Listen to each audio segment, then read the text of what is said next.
মা আমেনা স্বপ্নে দেখেন গর্ভে তাহার নূর। আল্লাহু আকবার বলেন।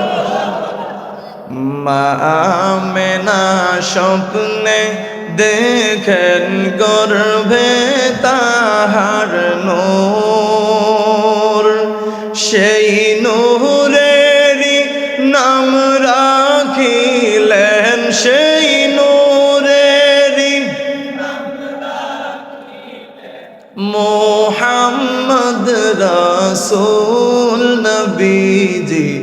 আল্লাহ আল্লাহ আল্লাহু লা ইলাহা হো আল্লাহ।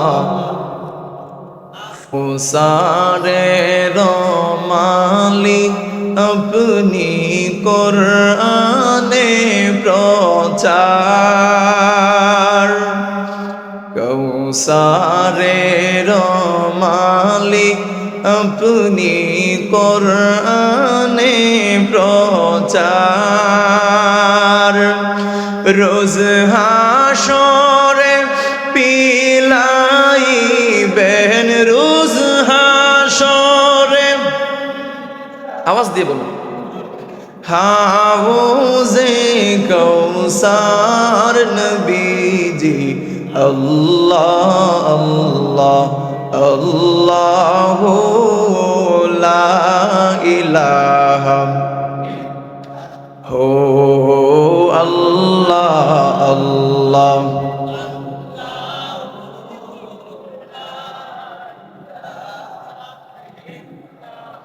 হাসর মিজান ফুলসি রাতে আপন কেউ তো নাই।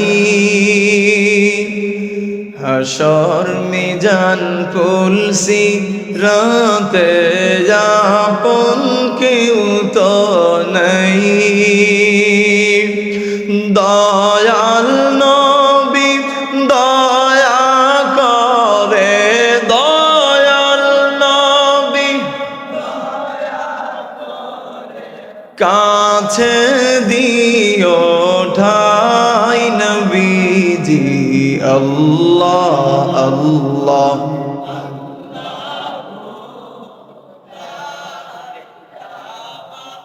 ইল্লাহু আল্লাহ আল্লাহ।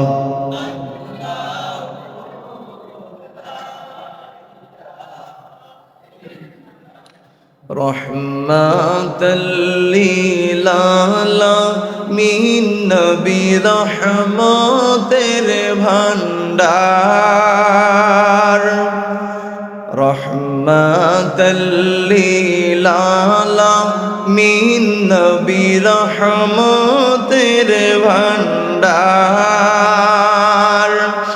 দয়া করে তরাইবেন, দয়া করে উম্মত গুনাহগার নবীজি। আল্লাহ আল্লাহ লা ইলাহা ও আল্লাহ আল্লাহ।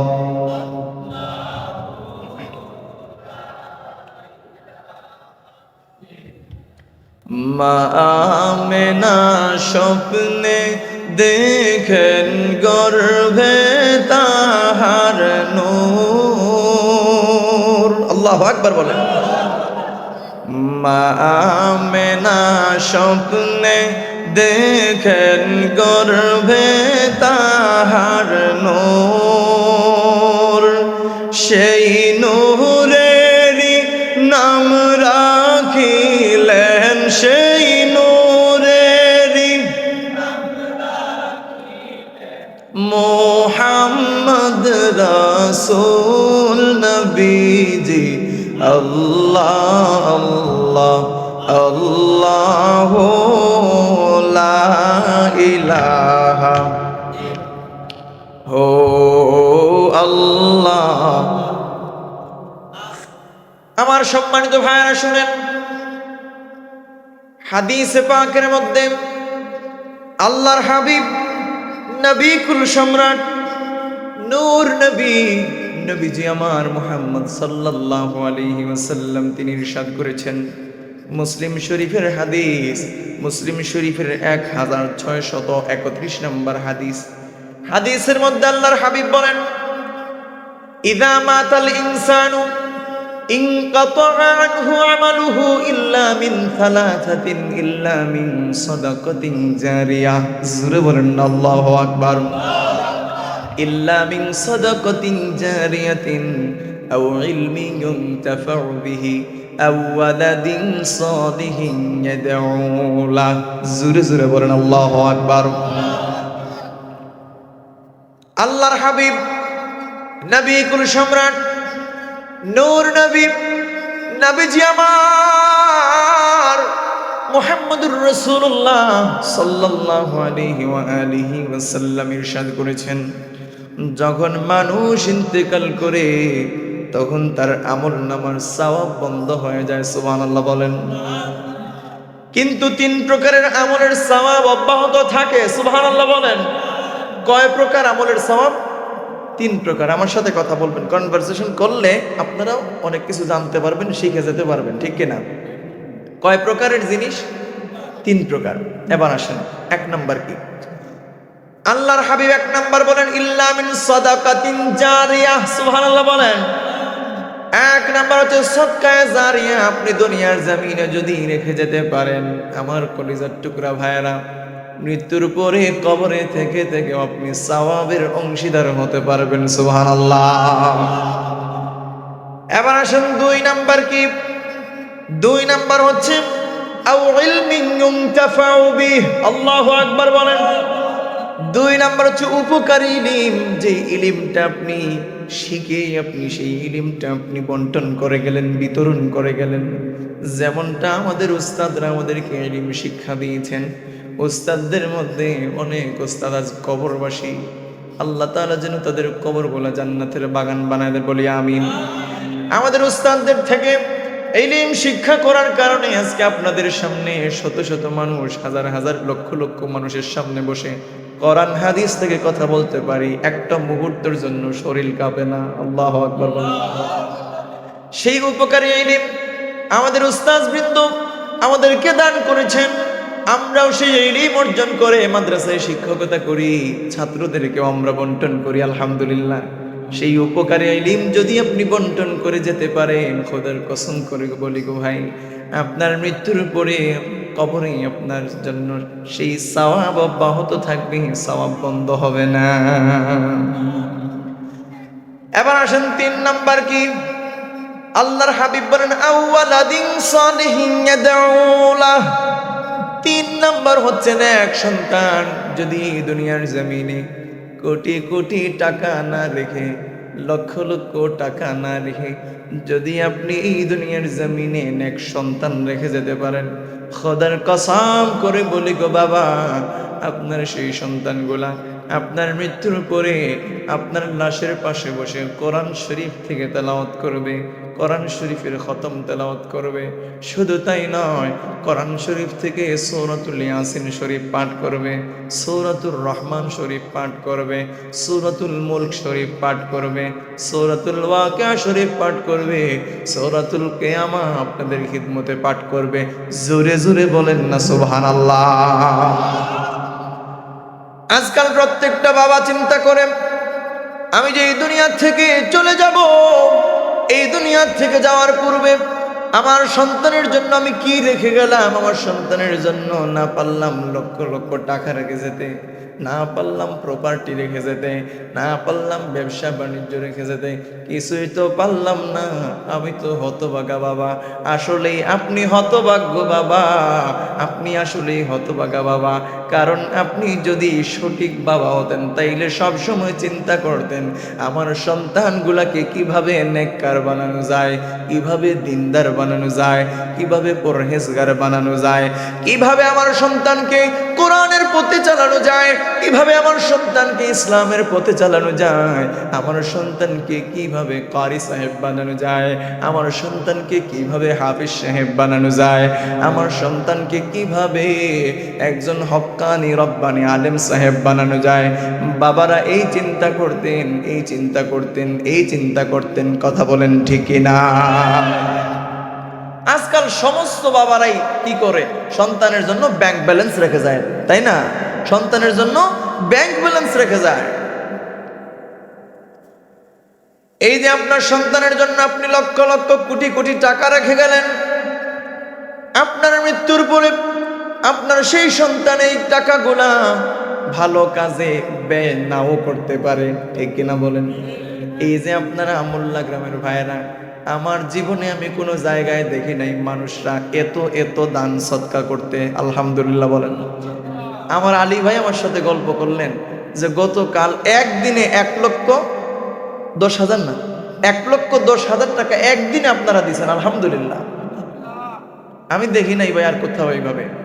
তারপরে অনেক জায়গায় দেখা যায় হুজুররা দেন দেন দেন এই বলে শহীদ হয়ে যায়, স্বামীর বাঁশিও কি লড়ে না, ঠিক কিনা বলেন? কিন্তু আপনাদের এলাকাতে হুজুর বন্ধ করতে পারতেছেন না, আপনারা শুধু দিচ্ছেন দিচ্ছেন, দিয়ে তো আপনারা সওয়াব পাইছেন, উপকার পাইছেন, এজন্যই তো দিচ্ছেন, তাই না? আচ্ছা বলেন তো, এই যে টাকা পয়সা ধন দৌলত এগুলো যদি আপনি জমা রেখে যেতেন আর আপনি যদি মৃত্যুবরণ করে ফেলতেন, আপনি মৃত্যু হয়ে গেছে, আপনার কবরে চলে গেছেন, আপনার সন্তানগুলা কি ওই টাকাটা ভালো কাজে ব্যয় করবে? এটা গ্যারান্টি দিতে পারবেন? একটা মানুষ কি গ্যারান্টি দিতে পারবে যে আমার সন্তান সব টাকা ভালো কাজে ব্যয় করবে? দেখেন না, কোটি কোটি টাকা বাবা সন্তানের জন্য রেখে গেছে, ওই সন্তান বাবার জন্য 12 বছর 13 কাতরিকে একদিনও হুজুর দিয়ে একদম দোয়াও করায় না, কবরটাও জিয়ারত করে না। হুজুর দিয়ে দোয়া নাই করাইলা, নিজে তো অ্যাটলিস্ট জিয়ারত করবা, তাই না? নিজেও জিয়ারত করে না, নামাজ পড়ে না, রোজা রাখে না, হজ করে না, জাকাত দেয় না, কিচ্ছু নাই। এই সমস্ত টাকাগুলা নাইট ক্লাবে যাইয়া খরচ করে, আছে না নেই? এমন সন্তান কি নাই বাবা? আমার সম্মানিত ভাইয়ারা শুনেন, আপনার সন্তান যদি নেককার হয়, আপনার সন্তান যদি পরহেজগার হয়, দিনদার হয়, মুত্তাকি হয়, আল্লাহওয়ালা হয়, তার ভেতরের মধ্যে সদা সর্বদা সর্বাবস্থায় একটা ভয় কাজ করবে। সেই ভয়টা কার? আসতে বলবেন না মুসলমান ভাইয়ের, আওয়াজ দিয়ে বলেন তিনি কে? সব সময় তার ভেতরের মধ্যে আল্লাহর ভয় কাজ করবে, তার ভেতরের মধ্যে সে তাকওয়া লালন করবে। এই তাকওয়া লালন করার কারণে সেই দিনদার সন্তানটা কখনো খারাপ পথে খারাপ রাস্তায় একটা পয়সাও খরচ করবে না। সেই সন্তানটা মা বাবার ইসালে সওয়াবের জন্য, মোল্লা গ্রামের ভাইরা মা বাবার ইসালে সওয়াবের জন্য মোল্লা গ্রাম মাহফিলে দান করবে, ঠিক কিনা বলে? আপনারা অনেকগুলো টাকা দান করেছেন, আল্লাহ পাক আপনাদের দানকে কবুল করুক, মঞ্জুর করুক, বলি আমিন। আমার সম্মানিত ভাইরা, এই বিষয় নিয়ে আপনাদের খিদমত আজকে আমার আলোচনা।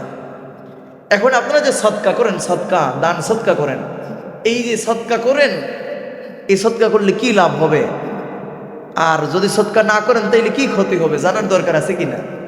তাইলে আসেন আমরা আগে সদকার পরিচয় সম্পর্কে জানি। সদকার পরিচয় কি? এক নম্বর যে সদকার অর্থ কি? সদকার অর্থ হলো দান অথবা খয়রাত। সুবহানাল্লাহ বলেন। এবার আসেন সদকা কয় প্রকার? সদকা হচ্ছে 2 প্রকার। কথা বলেন, কয় প্রকার? 2 প্রকার। সাদাকা হচ্ছে 2 প্রকার। এক প্রকারের সদকা হচ্ছে সাধারণ সদকা, আর দ্বিতীয় প্রকারের সদকার নাম হচ্ছে সদকায়ে জারিয়া। সুবহানাল্লাহ বলেন। এই সাধারণ সদকা কি? এই সাধারণ সদকা মানে হচ্ছে কোনো ক্ষুধার্ত ব্যক্তিকে আহার দান করা। জোরে বলেন সুবহানাল্লাহ। কোনো ক্ষুধার্ত লোক আপনার কাছে এসে চাইছে যে বাবা দুপুরবেলা খাবার খাই নাই, ঘরের মধ্যে চাল ডাল কিচ্ছু নেই, আপনার উচিত হচ্ছে আপনি তাকে আহার করাবেন, ঠিক কিনা বলেন? এই সম্পর্কে দেখেন হাদিসে কারিমার মধ্যে কি এসেছে? হাদিসে কারিমার মধ্যে এসেছে আতইমুল জাই'। আল্লাহু আকবার বলেন। আল্লাহর হাবিব মুহাম্মদুর রাসূলুল্লাহ সাল্লাল্লাহু আলাইহি ওয়াসাল্লাম তিনি ইরশাদ করেছেন, তোমরা ক্ষুধার্তকে আহার করাও। আল্লাহু আকবার বলেন। শুধু তাই নয়, হাদিসে কারিমের মধ্যে আরো এসেছে, আইয়ুমা মুসলিমিন আত'আমু মুসলিমান আলা জুইন আত'আমাহুল্লাহু মিন থিমারিল জান্নাহ। একটা জবান বন্ধ রাখবেন না, আওয়াজ দিয়ে বলেন আল্লাহু আকবার।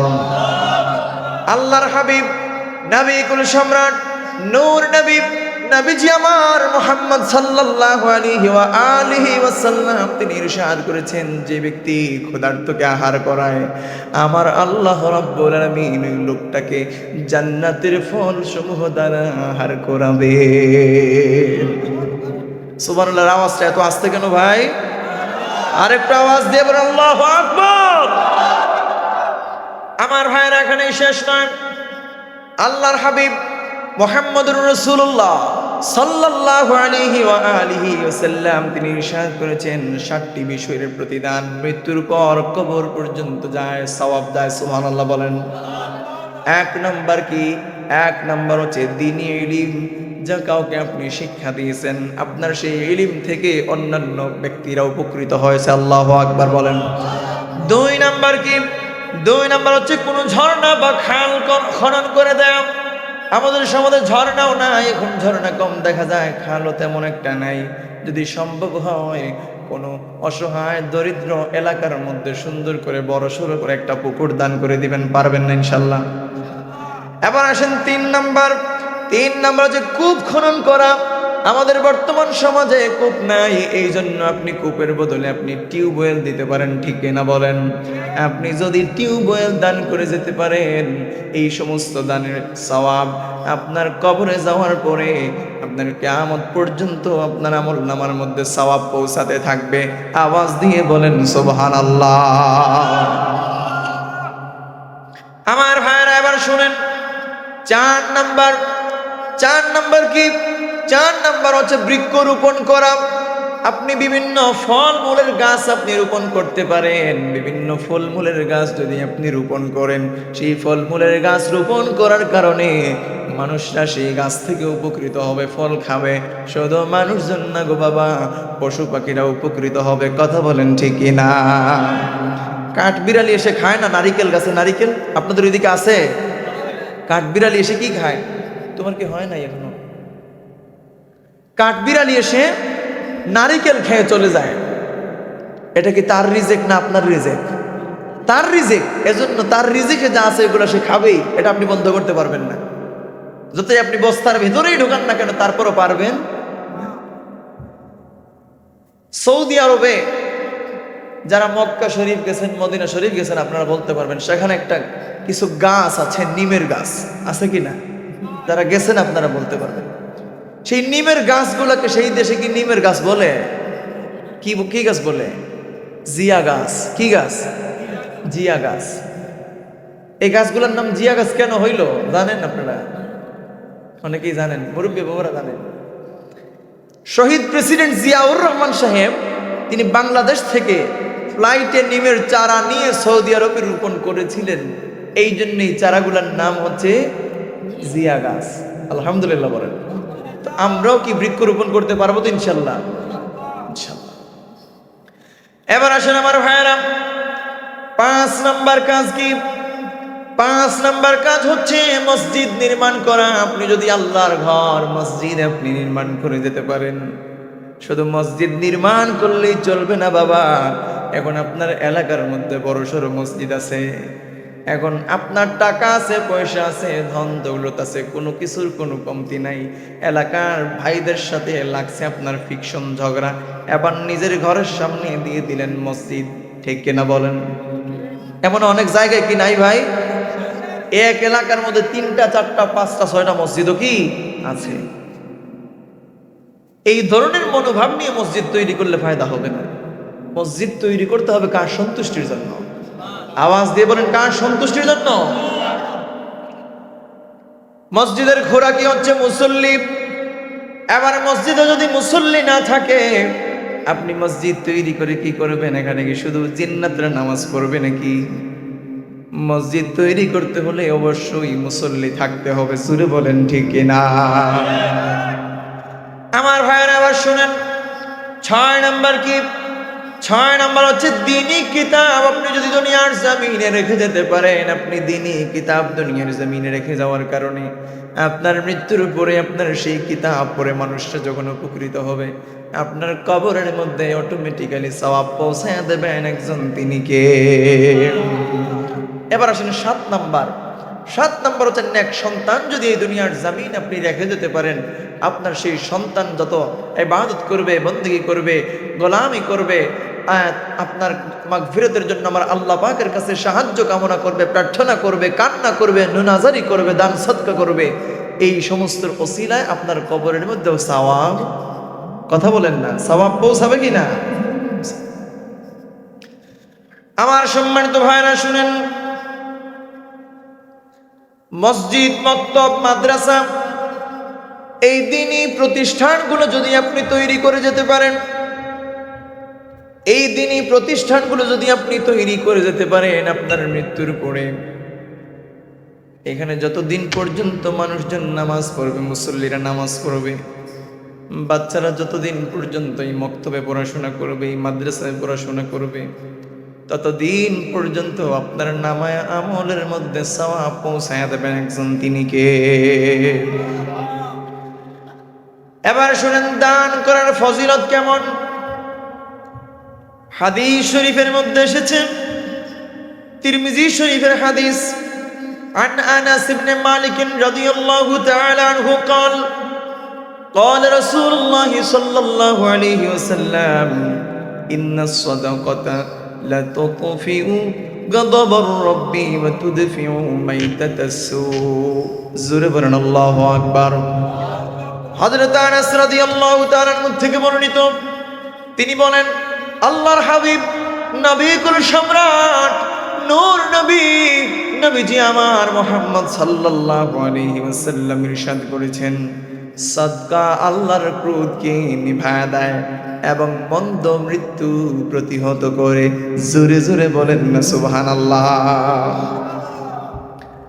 এবার অনেকে জিজ্ঞেস করবেন, আল্লাহর কি আর রাগ আছে? অনেকেই জিজ্ঞেস করবেন, আল্লাহর কি আর রাগ আছে? তাইলে দেখেন, ক্রোধ নিভিয়ে দেওয়ার অর্থ কি? ক্রোধ নিভিয়ে দেওয়ার অর্থ হচ্ছে আল্লাহর পক্ষ থেকে মাগফিরাত পাওয়া, ক্ষমা লাভ করা, সুবহানাল্লাহ বলেন। আর কি? বালা মুসিবত দূর করা, সুবহানাল্লাহ বলেন। আর মন্দ মৃত্যু প্রতিহত করা, তার মানে কি? মন্দ মৃত্যু প্রতিহত করা দ্বারা উদ্দেশ্য হলো অসুখ বিসুখ, বিভিন্ন দুর্ঘটনায় অ্যাক্সিডেন্ট করে মারা যাওয়া, এটা হচ্ছে কি? মন্দ মৃত্যু প্রতিহত করা। আল্লাহু আকবার বলেন। ও আমার মোল্লা গ্রামের যুবক ভাইয়েরা শুনেন, আজকে যখন ফেসবুকে ঢুকেন, প্রতিদিন কোনো না কোনো মায়ের বুক খালি হচ্ছে, কোনো না কোনো মায়ের সন্তান, কোনো না কোনো বাবার সন্তান মায়ের বুক খালি করে, বাবার বুক খালি করে অ্যাক্সিডেন্ট করে মারা গেছে। এমন শত শত ঘটনা প্রতিদিন ঘটতেছে, ঠিক কিনা বলেন? এই যে হঠাৎ মৃত্যু, একজন যুবক ভাই তার আম্মাজানকে বলতেছে, আম্মাজান আমি একটু হেতিমগঞ্জের বাজারে যাব। এবার যখন বাইক নিয়ে হেতিমগঞ্জের বাজারে তিনি গেলেন, হেতিমগঞ্জের বাজারে যাওয়ার পরে হঠাৎ করে দেখা গেল একটা গাড়ি এসে দিল তিনাকে ধাক্কা দেওয়ার কারণে অ্যাক্সিডেন্ট হয়ে জায়গার মধ্যে তিনি ইন্তেকাল করলেন, ঠিক কিনা বলেন? তো এখন বলেন তো, এই যে ভাই হঠাৎ মৃত্যু হয়ে তিনি ইন্তেকাল করলেন, হঠাৎ অ্যাক্সিডেন্ট করে ইন্তেকাল করলেন, এবার তিনার কি তাওবার কোনো সুযোগ আছে? কথা কন না, তাওবার কোনো সুযোগ আছে? তিনি কি জানতেন তিনি মারা যাবেন? যদি জানতেন তাইলে তো খালিস তাওবা করেই তিনি বের হইতেন, যে আমি তো আর ফিরে আসবো না, ঘরের ছেলে আর ঘরে আসবে না। ভালো করে সবাইকে জিজ্ঞেস করে, সবার কাছ থেকে বিদায় নিয়ে তারপরে আল্লাহর কাছে খালিস দিলে তাওবা করে ওই লোকটা ঘর থেকে বিদায় নিত। কিন্তু সে তো জানে না সে যে আর বাঁচবে না। এই দুনিয়ার মোহমায়া ত্যাগ করে আল্লাহর ডাকে সাড়া দিয়ে মুহূর্তের ভেতরে যুবকরা দুনিয়া ছেড়ে চলে যায়, ঠিক কিনা বলেন?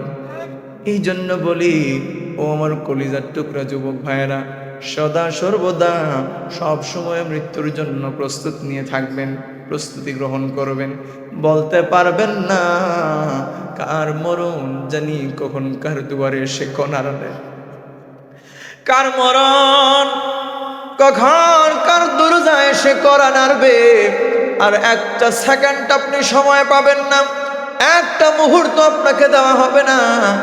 আল্লাহ রাব্বুল আলামিনের হুকুমের সঙ্গে সঙ্গে হযরত আজরাইল আলাইহিস সালাতু ওয়াস সালাম তিনি মুহূর্তের ভেতরেই আপনার রূহটাকে কবজ করে নিয়ে চলে যাবেন। জোরে জোরে বলেন ঠিক কি না? এই জন্যই দুনিয়ার জমিনে থাকাকালীন সময় অধিক পরিমাণে দান সদকা করার দরকার আছে না নাই? দান সদকা করলে খুশি হন একজন, তিনি কে? আর দান সদকা করলে কি হয়? হাদিস শরীফের মধ্যে এসেছে as-সাদকাতু তারুদ্দুল বালা। আল্লাহু আকবার বলেন। দান সদকা করলে বালা মুসিবত দূর করে দেন কে? সবাই বলেন আল্লাহ। এবার দেখেন বীরে রুমার নাম শুনেছেন আপনারা? বীরে রুমা, তাহলে শুনেন। বীরে রুমা হচ্ছে একটা কূপের নাম। জৈনক ইয়াহুদি একজন লোকের কূপ। তখন পানির খুব সংকট ছিল, বিশেষ করে মুসলমানগণ ইয়াহুদির কূপ থেকে পানি ক্রয় করে নিতেন, কিন্তু পানি ক্রয় করে নিয়ে পানির সংকট কোনোভাবেই পূরণ করতে পারেন না। এবার যখন হযরত উসমান গনি রাদিয়াল্লাহু তাআলা আনহু তিনি জানতে পারলেন এই ধরনের ঘটনা, জানার পরে উসমান গনি রাদিয়াল্লাহু তাআলা আনহু তিনি সেই ইহুদি লোকটির কাছে গেলেন।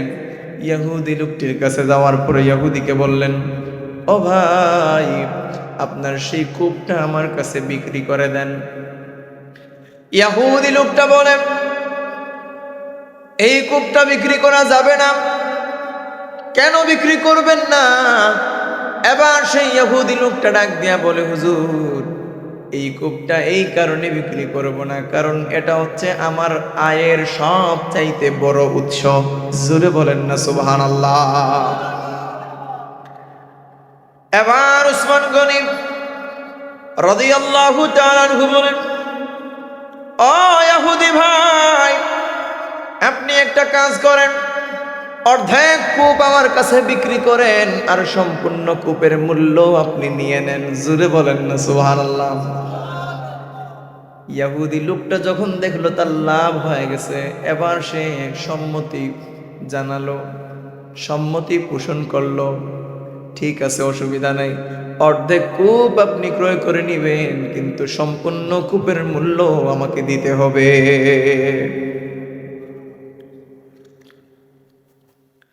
আমার ভাইয়েরা শুনেন, এবার যখন নবীজির সাহাবী হযরত উসমান গনি রাদিয়াল্লাহু তাআলা আনহু তিনি যখন এই অর্ধেক কূপ ক্রয় করলেন সম্পূর্ণ কূপের দাম দিয়ে, এবার ডিল হলো। কিসের ডিল? ইহুদির সাথে ডিল হলো, একদিন এই কূপ থেকে আমি পানি উঠাবো আর একদিন তুমি পানি উঠাবে। সুবহানাল্লাহ বলেন। এইভাবে যখন চলতেই আছে, তখন দেখা যায় সমস্ত মুসলমানেরা ফ্রিতে হযরত উসমান গনি রাদিয়াল্লাহু তাআলা আনহু যেদিন কূপ থেকে পানি সংগ্রহ করার কথা, সেই দিন সবাই ফ্রিতে এখান থেকে পানি সংগ্রহ করে নিয়ে যায়। আর একটা লোকও কি ইহুদির কাছে পানি কিনতে যায় না। সুবহানাল্লাহ কইবেন না? এবার ইহুদির লোকটা চিন্তা করলো, আমার ব্যবসার তো 12টা বাজে গেছে। কথা বুঝেন নাই? ব্যবসার কয়টা বাজছে? 11টা না 12টা? 12টা বাজলো। একটা লোক ইহুদির কাছে পানি কেনার জন্য যায় না। উসমান গনি রাদিয়াল্লাহু তাআলা আনহুর কাছে সবাই সেখান থেকে যে পানি সংগ্রহ করে ফ্রি সার্ভিস নিচ্ছে সবাই। সুবহানাল্লাহ। এবার যখন তার ব্যবসার পথটা বন্ধ হয়ে গেল, এবার উসমান গনি রাদিয়াল্লাহু তাআলা আনহুর কাছে এসে বলে, নবীজির সাহাবী গো উসমান গনি, তুমি একটা কাজ করো, বাকি অর্ধেক কূপ তুমি আমার কাছ থেকে ক্রয় করে নাও। জোরে জোরে বলেন সুবহানাল্লাহ। আমার কলিজার টুকরা ভাইয়েরা শুনেন, এবার যখন নবীজির সাহাবী হযরত উসমান গনি রাদিয়াল্লাহু তাআলা আনহু তিনি সম্পূর্ণ কূপটা যখন ক্রয় করে নিলেন, এবার তিনি আল্লাহর ওয়াস্তে এই কূপটা মুসলমানদের জন্য, আল্লাহর জন্য ওয়াকফ করে দিলেন। জোরে জোরে বলেন সুবহানাল্লাহ। পাইলে নিরালায় গো নবী, আওয়াজ দিবেন, পাইলে নিরালায় গো নবী, পাইলে নিরালায়, পাইলে নিরালায় গো নবী। আমি দুই কদমে চুমু খাবো, দুই কদমে চুমু খাবো, চরণ ধুলি মাখবো গায়। পাইলে নিরালায় গো নবী, পাইলে নিরালায়, পাইলে নিরালায় গো নবী। দয়াল নবী কত দূরে,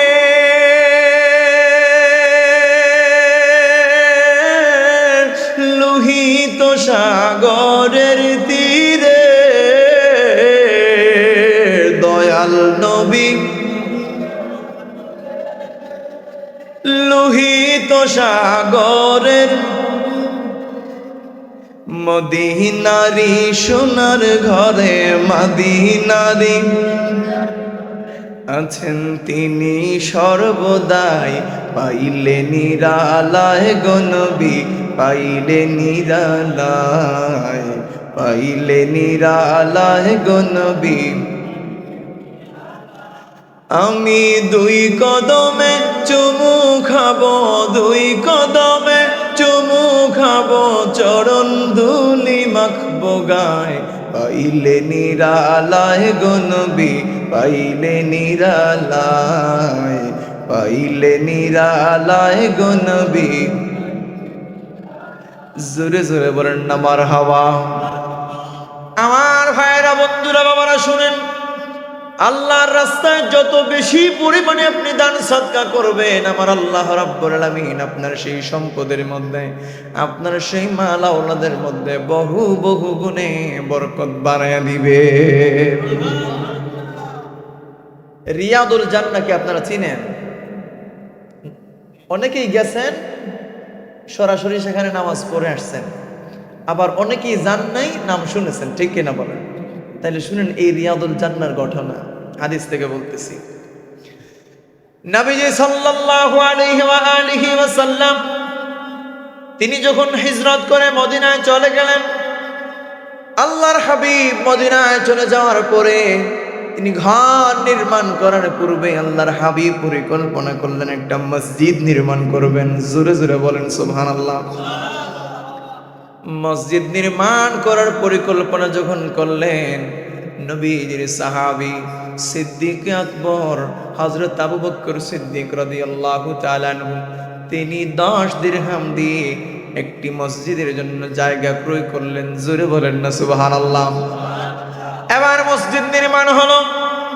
এই মসজিদের নাম হলো মসজিদে নববী। আল্লাহু আকবার বলেন।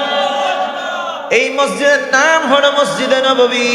সেই মসজিদে নববীর মধ্যে যখন সবাই এসে নামাজ পড়ে মুসল্লিদের সংখ্যা অধিক পরিমাণ হয়ে গেছে, মসজিদে জায়গার কোনো সংকলন হচ্ছে না। এবার নতুন করে পরিকল্পনা করা হলো এই মসজিদটাকে আবার মডিফাই করতে হবে, পুনর্নির্মাণ করতে হবে। সুবহানাল্লাহ। এবার মসজিদের সামনেই যে জায়গা, সেই জায়গাটা হচ্ছে একজন বৃদ্ধ মুসলমানের। সুবহানাল্লাহ বলেন। একজন বৃদ্ধ মুসলমানের জায়গা। এবার আল্লাহর হাবিব মুহাম্মদুর রাসূলুল্লাহ সাল্লাল্লাহু আলাইহি ওয়া আলিহি ওয়াসাল্লাম ওই বৃদ্ধ লোকটার কাছে যেয়ে বললেন, আপনি ওই জায়গাটা আল্লাহর রাস্তায় মসজিদের জন্য ওয়াকফ করে দেন। এবার সেই বৃদ্ধ মুসলমান লোকটা বলেন, না না, এটা আমি দিব না, এটা আমি আল্লাহর রাস্তায় দান করব না। এবার নবীজি মুহাম্মদ সাল্লাল্লাহু আলাইহি ওয়া আলিহি ওয়াসাল্লাম তিনি ডাক দিয়ে বলেন, তাইলে একটা কাজ করা যায়, আপনি এই জায়গাটা আমাদের কাছে বিক্রি করে দেন। সুবহানাল্লাহ। ওই বৃদ্ধ লোকটা যখন দেখলো এই জায়গাটা আল্লাহর হাবিবের লাগবেই, হাটে যখন যায়, যাওয়ার পরে কোনো একটা পশু যদি আমাদের বেশি পছন্দ হয়, অনেক সুন্দর, গেট আপটাও বেশ নাইস, এই পশুটা অনেক সুন্দর পছন্দ হয়েছে, পছন্দ হওয়ার পরে সেই পশুটার দাম সে নির্ধারণ করে গেছিল, বাই থেকে নিয়ত করে গেছে যে এই পশুটা যদি 70,000 পাই তাইলে ছাইরা দিবেন। এবার যখন আপনার কাছে ওই লোকটা 70,000 দাম চাইছে, তখন আপনি 1 লাফে তাকে দাম বলে দিলেন, ভাই এটা 65,000 দিব। কথা বুঝেন নাই? এটা কত দিব? 65,000 দিব। এবার ওই লোকটা কি করলো? মনে করলো 70,000 বলাই তো 65,000 1 লাফে বইলা দিয়েছে, যদি 80,000 বলতাম তাইলে হয়তো 70,000 এমনিতেই বলতো। কথা বুঝেন নাই? এবার কি করবে? পরবর্তী যে কাস্টমার আসবে, আইসা যখন এই পশুটার দাম যখন জিজ্ঞেস করবে, তখন কি আর 70 বলবে? 70 বলবে না, 80 85 এইভাবে বলবে। কারণটা কি? তার পশু সুন্দর, মানুষ দাম দিয়ে এটা নিবে, এই জন্য দাম বাড়াই দিছে। আল্লাহর হাবিব মুহাম্মদুর রাসূলুল্লাহ সাল্লাল্লাহু আলাইহি ওয়া আলিহি ওয়াসাল্লাম তিনি যখন সেই বৃদ্ধ লোকটির কাছে বললেন, তাহলে এই জায়গাটা বিক্রি করে দেন। এবার সেই বৃদ্ধ লোকটা আল্লাহর হাবিবের কাছে জায়গার যে মূল্য আছে সেই মূল্য থেকে 10 গুণ বেশি মূল্য চাইল। জোরে কন্না নাউজুবিল্লাহ। কত গুণ বেশি মূল্য চাইছে? আল্লাহর হাবিব কিনতে পারলেন না। এবার তিনি চলে গেলেন মসজিদে নববীতে। যাওয়ার পরে আল্লাহর হাবিব মুহাম্মদুর রাসূলুল্লাহ সাল্লাল্লাহু আলাইহি ওয়াসাল্লাম সেখানে যাওয়ার পরে তিনি ঘোষণা দিয়ে দিলেন, নোটিশ জারি করে দিলেন। কিসের নোটিশ? নোটিশ হচ্ছে, যে ব্যক্তি এই জায়গাটা ক্রয় করে মসজিদের জন্য ওয়াকফ করে দিবে, আমার আল্লাহ তাআলা তাকে জান্নাত দান করে দিবে। হযরত উসমান গনি রাদিয়াল্লাহু তাআলা আনহু সেই সময় তিনি মসজিদে নববীতে উপস্থিত ছিলেন না। মসজিদে নববীতে যখন তিনি আসলেন, আসার পরে যখন এই সুসংবাদ তিনি শুনতে পেলেন, সঙ্গে সঙ্গে এক দৌড়ে চলে গেলেন সেই বৃদ্ধ লোকটার বাড়িতে। যাওয়ার পরে যখন কথাবার্তা বললেন, এই জায়গাটা ক্রয় করে নেবেন। এবার সেই বৃদ্ধ লোকটা আল্লাহর হাবিবের কাছে দাম চাইছিল 10 গুণের চাইতেও বেশি। এবার উসমান গনির কাছে দাম চাইল 100 গুণেরও বেশি। আল্লাহু আকবার বলেন। আল্লাহর হাবিবের কাছে দাম কত চাইছে? 10 গুণের বেশি। আর উসমান গনি নবীজির সাহাবী, তিনার কাছে দাম কত চাইছে? 100 গুণেরও বেশি। আমার সম্মানিত ভাইরা শুনেন, উসমান গনি রাদিয়াল্লাহু তাআলা আনহুর কাছে যখন 100 গুণের চাইতেও বেশি দাম চাইলো, এবার নবীজির সাহাবী হযরত উসমান গনি রাদিয়াল্লাহু তাআলা আনহু তিনি চিন্তা করলেন, না না না, এই সুযোগটা হাত ছাড়া করা যাবে না। সুযোগ কিন্তু বারবার আসে না। আল্লাহর হাবিব ঘোষণা দিয়েছেন যে এই জায়গাটা ক্রয় করে মসজিদের জন্য ওয়াকফ করে দিবে, আল্লাহ রাব্বুল আলামিন তাকে জান্নাত দান করবেন। এবার উসমান গনি রাদিয়াল্লাহু তাআলা আনহু তিনি ডাক দিয়া বলেন, ও বৃদ্ধ বাবা শুনুন, আপনার শর্তে আমি রাজি। আপনি যেই দাম বলছেন আমাকে সেই দাম আপনাকে দিব, তবে শর্ত আছে একটা। শর্তটা কি? এবার উসমান গনি বলেন, রাত্রির ভেতরে আমাকে দলিল করে দিতে হবে, তবে আমি আপনার চাহিদা অনুযায়ী মূল্য দান করব। এবার নবীজির সাহাবী হযরত উসমান গনি রাদিয়াল্লাহু তাআলা আনহু তিনি ওই জায়গাটা 100 গুণের চাইতেও বেশি দাম দিয়ে কিনে নিলেন। রাত্রিবেলা যখন দলিল হয়ে গেল, এবার উসমান গনি রাদিয়াল্লাহু তাআলা আনহু এই দলিল সহকারে আল্লাহর হাবিবের খিদমতে উপস্থিত হলেন মসজিদে নববীতে। সুবহানাল্লাহ। মসজিদে নববীতে যাওয়ার পরে আল্লাহর হাবিব মুহাম্মদুর রাসূলুল্লাহ সাল্লাল্লাহু আলাইহি ওয়াসাল্লামকে উসমান গনি রাদিয়াল্লাহু তাআলা আনহু দেখলেন, তিনি ফজরের নামাজ শেষ করে উঠে যাচ্ছেন এমন অবস্থায় উসমান গনি রাদিয়াল্লাহু তাআলা আনহু ডাক দেয়া বলে, ইয়া রাসূলুল্লাহ, ইয়া হাবিবাল্লাহ, আমার মাতা পিতা আপনার জন্য কুরবান হোক ইয়া রাসূলুল্লাহ। আপনি যে ওয়াদা করেছিলেন সেই ওয়াদাটা কি এখনো পর্যন্ত বহাল আছে নাকি? আল্লাহু আকবার বলেন। আল্লাহর হাবিব নবী কুল সম্রাট নূর নবী মুহাম্মদ সাল্লাল্লাহু আলাইহি ওয়া আলিহি ওয়াসাল্লাম তিনি আবারও বললেন, ঠিক আমার ওয়াদাটা বহাল আছে।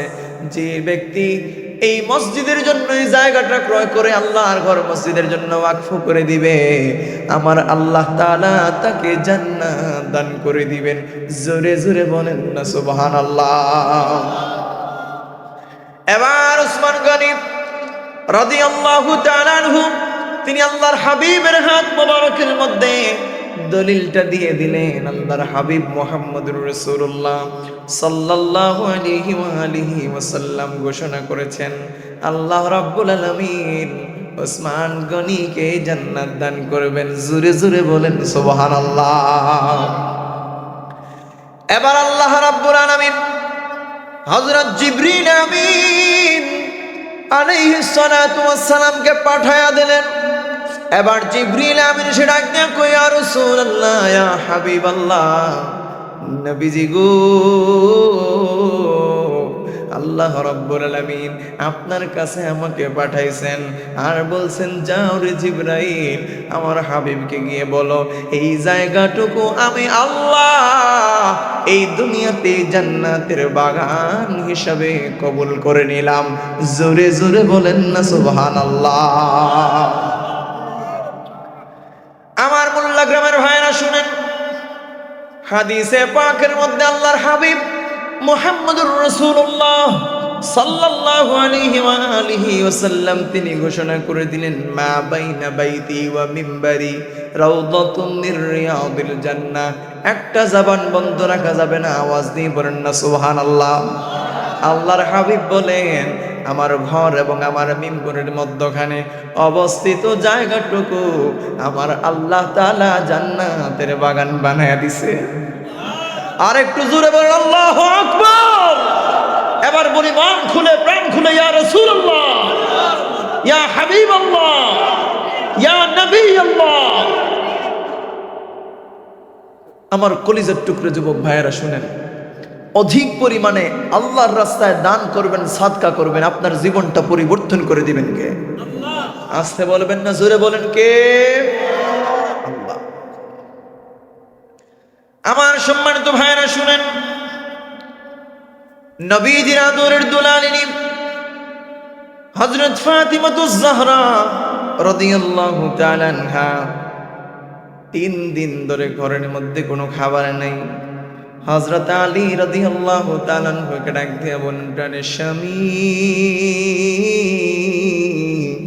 ও স্বামী গো, 3 দিন ধরে ঘরের মধ্যে কোনো খাবার নাই।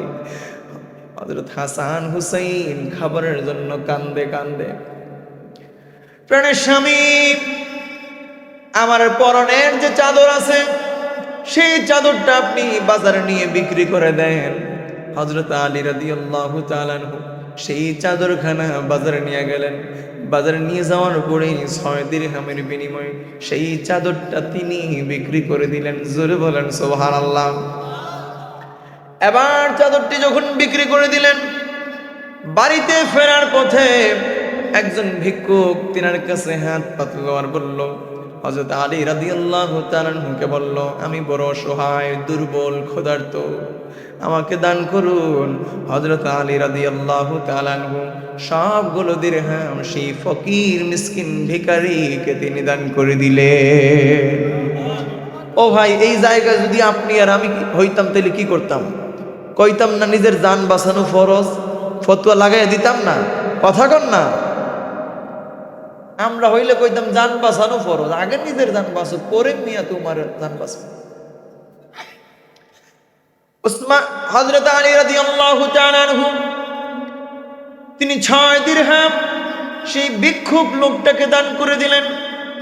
এবার যখন খালি পকেট নিয়ে উসমান গনি হযরত আলী রাদিয়াল্লাহু তাআলা আনহু যখন বাড়ির দিকে রওনা হলেন, এবার পথিমধ্যে তিনি একজন আগন্তুক লোক পেলেন, যিনার হাতের মধ্যে একটা উটের লাগামে ধরে আছেন। এবার তিনি ডাক দিয়া বলেন, আপনি কি এই উটটা কিনবেন নাকি? এবার তিনি ডাক দিয়া বললেন, আমি সে উট কিনবো, আমার কাছে তো একটা দিরহামও নেই। এবার সেই পথিক লোক বলে, আপনার একটা দিরহামও দিতে হবে না, 1 দিরহামও আপনার খরচ করা লাগবে না, আপনি একটা কাজ করেন, আমার কাছ থেকে মূল্য নির্ধারণ করে উটটা আপনি কিনে নেন, 100 দিরহাম আমাকে দিবেন, আর তার চাইতে যত বেশি আপনি পাবেন, যা পাবেন সেগুলো আপনার। সুবহানাল্লাহ। এবার হযরত আলী রাদিয়াল্লাহু তাআলা আনহু তিনি এই কথায় রাজি হয়ে তিনি রওনা হলেন বাজারের দিকে। হঠাৎ করে আরেকজন পথিক আইসা বলে, আপনার উটটা এত সুন্দর, এত সুন্দর, এমন উট আমার জীবনে আমি আর দেখি নাই, আপনার উটটা কত হলে বিক্রি করবেন? আলী রাদিয়াল্লাহু তাআলা আনহু তিনি ডাক দিয়া বলেন, এই উটের কোনো দাম দর আমি করব না, আপনি কত দিতে চান একটা দাম বলে নিয়ে যান। এবার সেই পথিক লোক বলে, এই উটটার দাম আমি দিব 160 দিরহাম। সুবহানাল্লাহ বলেন। আসতে বলবেন না, আওয়াজ দিয়ে বলেন সুবহানাল্লাহ।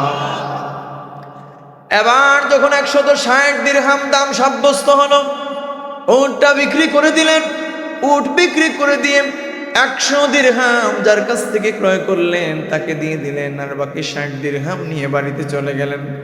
বাড়িতে যাওয়ার পরে হযরত ফাতিমাতুজ জাহরা রাদিয়াল্লাহু তাআলা আনহা তিনি কান্না করেন আর তিনি রাগান্বিত হন। কেন রাগান্বিত হলেন? ফাতিমা ডাক দেয়া বলে, প্রাণের স্বামী, আপনাকে আমার একটা চাদর মাত্র দিয়ে পাঠালাম বিক্রি করার জন্য, সেই চাদরটার দাম আর কয় টাকাই হবে? আপনি এতগুলা দিরহাম নিয়ে আসছেন, এই টাকাগুলো আপনি পাইছেন কই? সুবহানাল্লাহ বলেন। ও যুবক ভাইরা, ও মুরব্বী বাবারা, আপনাদের কাছে জানতে চাই, আমাদের বর্তমান সমাজের নারীরা আর ঘরের বউরা কি এমন প্রশ্ন করে নাকি? করে? আপনি চুরি করেন আর ডাকাতি করেন, ছিনতাই করেন, মার্ডার করেন, নাথিং টু সে। কথা বুঝেন নাই? আমার কিচ্ছু যায় আসে না, আমার টাকা লাগবে, টাকা। সোনার কানের দুল পড়তে হবে, সোনার নেকলেস পড়তে হবে, পায়ের মধ্যে সোনার বালা পড়তে হবে।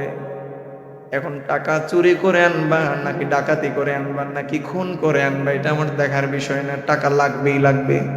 যদি টাকা দিতে না পারো, চাহিদা পূরণ করতে না পারো, তাইলে বিয়া করছো কেন? জিজ্ঞেস করে কিনা? আপনাদের এলাকায় মনে হয় নাই এই ধরনের মহিলা? আছে? কথা তো বলতেছেন না আপনারা। আমার বাবারা শুনেন, নবীজির কন্যা হযরত ফাতিমাতুজ জাহরা রাদিয়াল্লাহু তাআলা আনহা তিনি ডাক দেয়া বলেন, প্রাণের স্বামী, টাকাগুলো আপনি পাইছেন কই? কিভাবে এতগুলা টাকা নিয়ে আসছেন? এবার তিনি বললেন, ও ফাতেমা, ও ফাতেমা, গুসা কইরো না, রাগ কইরো না, আমি একটা টাকাও হারাম আনি নাই, আমি একটা পয়সাও হারাম আনি নাই। এবার বিস্তারিত ঘটনা সম্পূর্ণ খোলাখুলি বর্ণনা করলেন। এবার যখন খাবার দাবার শেষ হয়ে গেল, রাত্রিবেলা যখন খাবার দাবার শেষ হয়ে গেছে, এবার যখন বিছানায় যাবেন শোয়ার জন্য, এবার দেখেন তিনি হযরত ফাতিমাতুজ জাহরা রাদিয়াল্লাহু তাআলা আনহা অঝোর দ্বারায় তিনি কান্না করতেছেন, চোখের পানি থামছেই না। এবার আমি ডাক দিয়া বলে, ও ফাতেমা, দু জাহানের বাদশা নবীজি মুহাম্মদুর রাসূলুল্লাহ সাল্লাল্লাহু আলাইহি ওয়াসাল্লামের আদরের কন্যা এইভাবে কান্না করে, আমি আলী সহ্য করতে পারি না। ফাতেমা, কেন তুমি কান্না করো? আমাকে একটু ভালো করে খুলে বলো। এবার ফাতেমা ডাক দিয়া বলে, স্বামী গো, আমি কান্না করি এই দুঃখে, আমরা সবাই তো পেট ভরে রাতের খাবার খেলাম, কিন্তু জানি না গো স্বামী, দু জাহানের বাদশা কামলিওয়ালা নবীজি না জানি রাতের খাবার না খাইয়া শুয়ে আছে। এবার আলী ডাক দেয়া বলে, ও ফাতেমা, আর কান্না কইরো না, আর চোখের পানি ফালায়ও না। ওয়াদা করলাম সকালবেলা তোমাকে নিয়ে দু জাহানের বাদশা কামলিওয়ালা নবীজির দরবারে যাব। এবার যখন সকালবেলা রওনা হলেন কামলিওয়ালা নবীজির দরবারে, নবীজি রাস্তার মধ্যে দাঁড়াইয়া আলীকে দেখে দেখে মুস্কি মুস্কি হাসি দেন। সুবহানাল্লাহ বলেন। আলী ডাক দেয়া বলে, ও ফাতেমা, নবীজি মুহাম্মদ সাল্লাল্লাহু আলাইহি ওয়াসাল্লাম মনে হয় গতকালকের ঘটনা সম্পর্কে অবগত হয়ে গেছেন। এবার যখন এবার যখন আল্লাহর হাবিবের কাছে গেলেন, যাওয়ার পরে আলীকে জিজ্ঞেস করেন, আলী গতকাল কার কাছ থেকে তুমি উটটা কিনলা? জোরে বলেন না সুবহানাল্লাহ। কার কাছ থেকে তুমি উটটা ক্রয় করছো? এবার আলী ডাক দিয়া বলে, ইয়া রাসূলুল্লাহ, ইয়া হাবিবাল্লাহ, যার কাছ থেকে উটটা ক্রয় করছি তিনাকে দেখতে একজন গ্রাম্য আরব লোক মনে হইছে। আমার নবীজি ডাক দিয়া বলে, রে আলী, তিনি গ্রাম্য কোনো আরব লোক নন, বরং তিনি হচ্ছেন হযরত জিবরিল আমিন আলাইহিস সালাতু ওয়াস সালাম। সুবহানাল্লাহ কইবেন না? এবার নবী ডাক দিয়া বলেন, আলী, যার কাছে তুমি উটটা বিক্রি করছো তাকে তুমি চিনো নি? আলী ডাক দিয়া বলেন, ইয়া রাসূলুল্লাহ, ইয়া হাবিবাল্লাহ, সেই লোকটাকেও তো গ্রাম্য কোনো আরব লোক মনে হইছে চেহারা দেখে। আল্লাহর হাবিব বললেন, না, তিনিও গ্রাম্য কোনো আরব লোক নন, বরং তিনি হচ্ছেন হযরত মিকাইল আলাইহিস সালাতু ওয়াস সালাম। এবার আমার নবীজি ডাক দিয়া বলেন, আলী, যে উটটা তুমি বিক্রি করছো সেই উটটার সম্পর্কে জানোনি, ধারণা আসেনি? আলী রাদিয়াল্লাহু তাআলা ডাক দিয়া বলেন, ইয়া রাসূলুল্লাহ, ইয়া হাবিবাল্লাহ, সেই উটটাকে তো আমি চিনি না, উটটার সম্পর্কে আমার কোনো ধারণা নাই। তবে একটা জিনিস আমি ফলো করে দেখেছি, সেই উটটা বারবার আমি আলীর চেহারার দিকে তাকাইছে। জোরে বলেন সুবহানাল্লাহ। এবার নবীজি ডাক দিয়া বলেন, আলী, যে উটটা তুমি বিক্রি করে দিছো সেই উটটা হচ্ছে জান্নাতের উট। সেই উটের মধ্যে সাওয়ার হয় দু জাহানের বাদশাহ কামলিওয়ালা নবীজির আদরের দুলালিনী জান্নাতি যুবকদের সরদার হযরত ইমাম হাসান হুসাইনের আম্মা জান হযরত ফাতিমাতুজ জাহরা রাদিয়াল্লাহু তাআলা আনহা সেই উটটার মধ্যে সাওয়ার হয়ে আল্লাহর তৈরি জান্নাতে পৌঁছাবেন। জোরে বলেন সুবহানাল্লাহ। এবার আলী কান্না করে দেন, অঝড় দ্বারায় কান্না করতেছেন, কান্না যেন থামছেই না। হযরত ফাতিমাতুজ জাহরা রাদিয়াল্লাহু তাআলা আনহা তিনি ডাক দিয়ে বলেন, প্রাণের স্বামী, আপনি কান্দেন কেন? এবার তিনি ডাক দিয়া বলেন, ও ফাতেমা। আর আল্লাহর হাবিবকে বলেন, ইয়া রাসূলুল্লাহ, ইয়া হাবিবাল্লাহ, আমি যদি জানতাম এটা জান্নাতি উট, খোদার কসম করে বলি আমি সেই উটটার লাগাম একটা মুহূর্তের জন্য ছেড়ে দিতাম না। আলী যখন কান্দেন তখন ফাতিমাতুজ জাহরা রাদিয়াল্লাহু তাআলা আনহা তিনি ডাক দিয়া বলেন, আলী, আর কান্না কইরো না, প্রাণের স্বামী, আর কান্না করবেন না। আমি আপনার সাথে কমিটমেন্ট করলাম, প্রমিস করলাম, ওয়াদা করলাম, যদি আমি জান্নাতে যাই আপনি স্বামীকে ছাড়া আমি জান্নাতে যাব না। আর একটু জোরে কর না, আল্লাহু আকবার। সম্মানিত হাজিরিন, এবার বলেন তো, দান খয়রাত করার দরকার আছে না নেই?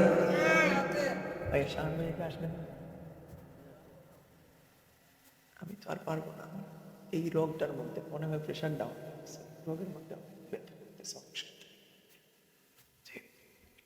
জি মিলাদ পড়ব। তো সম্মানিত হাজিরিন, আমি বিনয়ের সাথে বলি যে অধিক পরিমাণে দান সদকা করতে হবে। দান সদকা যদি অধিক পরিমাণে করেন তাইলে আপদ বিপদ বালা মুসিবত দূর করে দেবেন কে? আল্লাহ। তাইলে অধিক পরিমাণে দান সদকা করতে রাজি আছেন তো? ইনশাল্লাহ দান সদকা করবেন, সাধ্য অনুযায়ী দান সদকা করবেন। যখন আপনার কাছে টাকা থাকবে না তখন আপনি আফসোস করবেন যে আমার কাছে টাকা নাই। আমার হয়তো বড় কোনো সমস্যা নেই, দাঁড়িয়ে অনেক সময় থেকে ব্যথা করতেছে, আমি আলোচনাটাকে গুছিয়ে নিয়ে আসছি, একটু মিলাদ করে দোয়া করে 20 মিনিট পার করে দিই, ঠিক আছে? সম্মানিত হাজিরিন, দান সদকা অধিক পরিমাণে করবেন। যখন আপনার কাছে টাকা পয়সা থাকবে না তখন তো আফসোস করবেন, হায় রে অমুক মানুষ দান সদকা করে, আমার কাছে যদি টাকা থাকতো তাইলে আমিও তো দান সদকা করতাম, ঠিক কিনা বলেন? অতএব প্রিয় মুসলমান ভাইয়েরা, যতক্ষণ পর্যন্ত হাতের মধ্যে টাকা পয়সা আছে ততক্ষণ পর্যন্ত দান খয়রাত করতে কৃপণতা করা যাবে না। আমরা যা কিছু আলোচনা করলাম, আল্লাহ রাব্বুল আলামিন যেন আমাদের প্রত্যেকের আলোচনাগুলো কবুল করেন, মঞ্জুর করেন।